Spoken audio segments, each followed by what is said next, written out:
அவனை சாப்பிட சொல்லு. அவனை சாப்பிட சொல்லு. போய் சாப்பிட சொல்லு. பின்னிட்ட விடு. சாப்பிட சொல்லி பின்னிட்ட விடு. அம்மாட்ட விடு. சாப்பிட சொல்லு.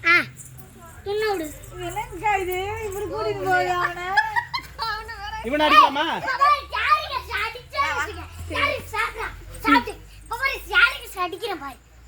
அடிக்கிட்டா சாப்பிட சொல்லு.